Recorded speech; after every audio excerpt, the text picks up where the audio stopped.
Hi, welcome to the start of college football season. We have a interesting nine-game slate on DraftKings with plenty of FCS games. Um, as you can see in our domination station, there's a lot of big totals and lopsided totals at that, so it should be interesting. I think like a lot of week one, just play light because we don't have priors on a lot of the teams, and there's some spots where they could play two quarterbacks and things like that that will have a much better idea on the second slate. So we have a bunch of settings. You could do one or two uniques. It's basically how tight do you want your player pool to be. Um, Superflex, I usually just leave these two alone because Superflex you'll get 100% of quarterbacks unless it's a really bad small slate with only a few good quarterbacks. And then same for flex position. I don't want to limit myself to what positions being put in there because running backs can be safer and wide receivers have a lot of variance. I don't do a ton of rules, but sometimes if there's like a timeshare at running back, I'll do things like this because I don't want two running backs for the same team almost ever. Um, so going down to our projections, the most recognizable quarterback name is Shedeur Sanders, but he's so expensive that he's going to be hard to return value relative to the other quarterbacks. So I think KJ Jefferson, Brady Cook, and then Grayson McCall here are going to be pretty popular. I definitely want some of Cam Miller and Ethan Vesco, who I'm pretty sure will start for CCU. Cole Payton's really interesting too. He's kind of like a Taysom Hill for NDSU, but at this price, you're not going to be able to get much of him. He's 6K at FanDuel, where he's easier to fit into builds. Um, and then as far as interesting teams, um, this Buffalo one, I'm kind of interested in them as being in a competitive game and under the radar. They have a few guys who are really cheap and popping. Um, so I made these rules. The two big pieces of injury news we're waiting on is Darius Taylor, um, the running back. Don't pay attention to these player tags. We have to watch out for warm ups in the reports, but he's super talented. But he gets hurt a lot, so that's why his projection's so low relative to his talent.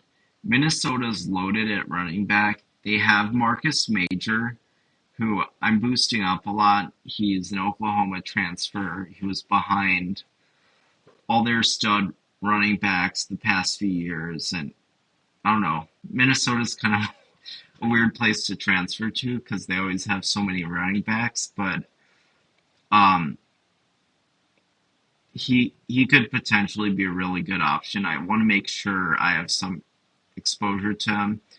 I don't. This rule might not matter because I don't think it's going to give me much of Darius Taylor. Um, this one it could matter where Marcus Carroll and Nate Noel, they're kind of like a two-headed monster to replace Cody Schrader, who was an All-American and off to the NFL. So that's kind of like a rule that I want. And then I usually do at least start with a 70% max and then Let's just run it. Let's see what we got. Um,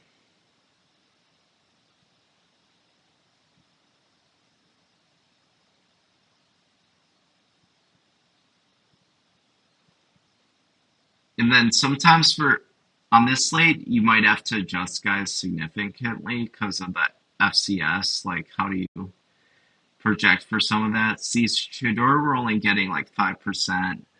Um, yeah, these are the three QBs I want a lot of. Grayson McCall is going to be pretty popular just because he's so cheap.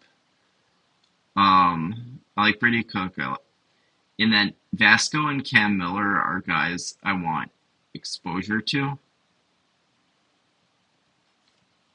Um, let's see. So I'm mostly fine there. I might come down a little on RJ Harvey just because Jefferson's mobile, and I don't know if both guys get there. So I might do that.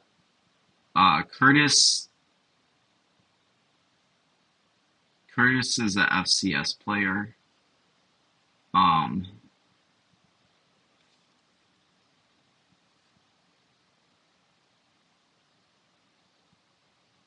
yeah, he's so cheap that he's somebody I probably have to come down on a lot. Let's see.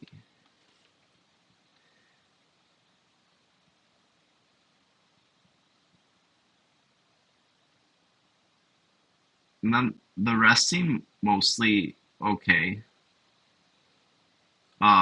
Some guys I like on FanDuel, but they're really expensive on DraftKings. Like Hampton, let's see. Yeah, he's 8,500, which is a lot for a running back. Um, Receiver, I really like the receiver pool. I like Shepard a lot. I like AJ Jones. Um, so these are guys I want a lot of.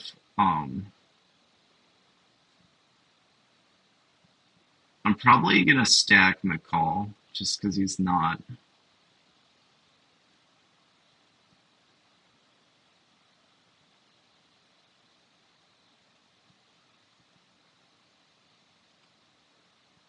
really super mobile.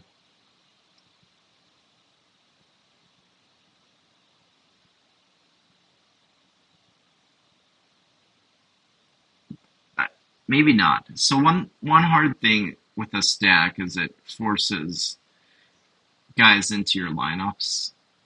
Um, so for flex, I'm getting a lot of running back today, which makes sense because there's some good ones. But um,